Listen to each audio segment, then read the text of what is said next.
infrastructure and information sharing that we've got going on and the validity of the data. And the assurance that we are defining things the same way, that we're working on problems and identifying them across countries in the same way, such that we're talking about it equally. Frankly, in the absence of confidence assurance and universal communication, mistrust, confusion, and definitely potentially wrong direction can occur, to Harry's last point. A couple of quotes.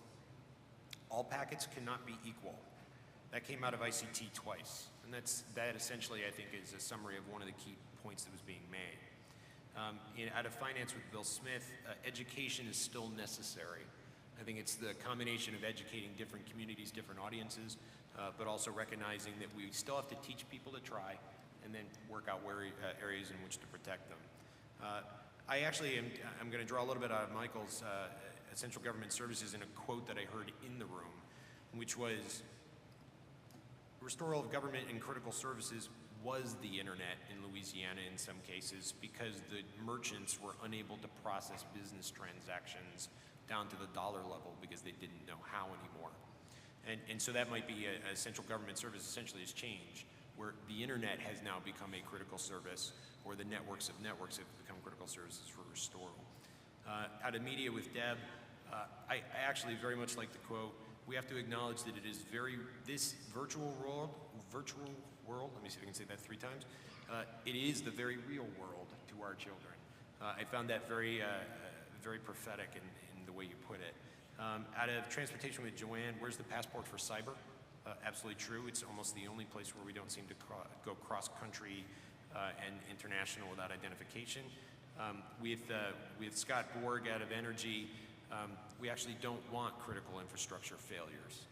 I thought that was very interesting, and I appreciated that quote. National Security A, we don't have the rules, check that. National Security B with Paul, we don't have the rules of the road. National Security A, even if we had the rules of the road, remember that other people drive on the left and other people drive on the right. But more importantly to National Security A, that we have to have a lexicon in order to frankly just talk about the same topic so that we know what topic we're working on. Thank you. Thanks, John. Kamlesh. Thanks, Melissa. My takeaway from the conference is a reiteration of some of the facts which are known. That is, cybersecurity is not a technology problem that can be solved. It is a risk to be managed. Vulnerabilities will continue to exist, and we have to see how do we handle them. And secondly, that it is a global problem. It has to be addressed globally by all governments jointly. Diplomatic and other channels, they have to be made use of. And no government can fight cyber crime in isolation. But the problem gets compounded because the infrastructures are owned and operated by the private sector, spread over all the countries of the world. So each government has to enlist the support of its private sector for cyber security. It has to provide incentives to the private sector to look beyond the business case and adopt adequate legal measures for standards of care. So public-private partnership for cybersecurity, I think, is underlined automatically. So this calls for steps that we need to take at the national level as well as at the international level. At the national level, establishment of nodal agencies responsible for cybersecurity to coordinate action for public-private partnership, such as the one that we see in the creation of cybersecurity coordinator in the US. CERTs to disseminate information on threat vulnerabilities, promote adoption of reasonable security practices or best practices for security, encourage information sharing between government and the private sector, something which is not happening in an environment of trust between private and private sector, between the law enforcement agencies as well as the government. And then we have to be able to respond to incidents at the national level, so there has to be coordinated action for that. Education and awareness, both at the corporate level as well as at the user level, because many of these surveys, they indicate that the employee non-seriousness in the corporate sector is still a very big problem. More than 2/3 of the employees do not take security seriously. Law enforcement capability building is a continuous process. The officers in cyber forensics, judiciary in understanding and appreciating.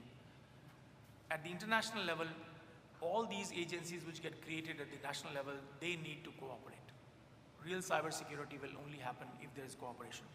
So that is national nodal centers to work out mechanisms for cooperation at the international level.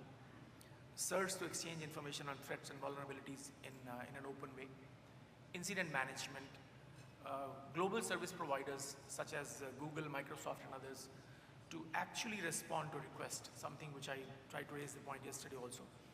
This alone can help bring many of the investigations. I wouldn't like to take a number figure, but certainly 40–50% of that, because people are storing all the information, not all the data in the cloud now, and this is going to expand even more. And ISPs to share threats in real time, something which the national security groups, B&A, both have recommended. This is something very critical. And lastly, I would say that the critical infrastructure protection, is there any way that we can create a clearinghouse at the international level? I do not know how, but can they share threat perception, actual threats in real time for specific sectors? It is easy, for example, for the financial sector because it is highly regulated. For the airline transport also because ICAO is there.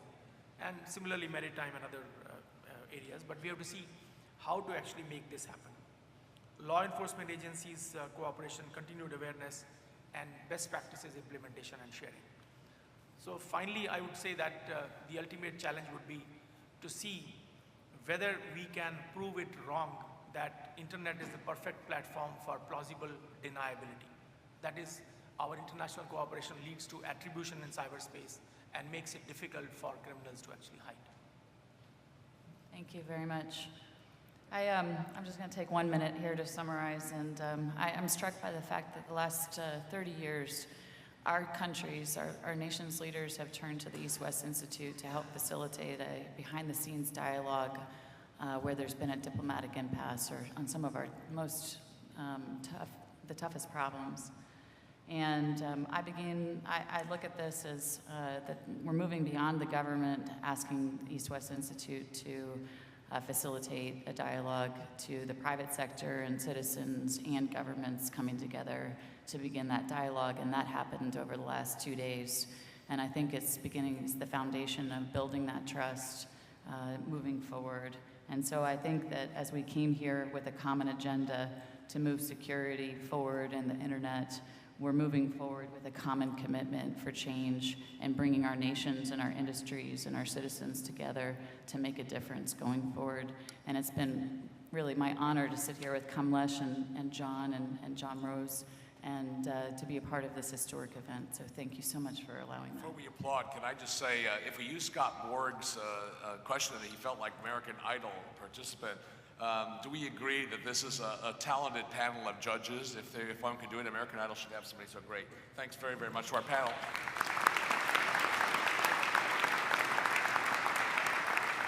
And now we have something we want to do for you, and that is we're going to stand up, and we are going to tell you that we've been dazzled and humbled by you.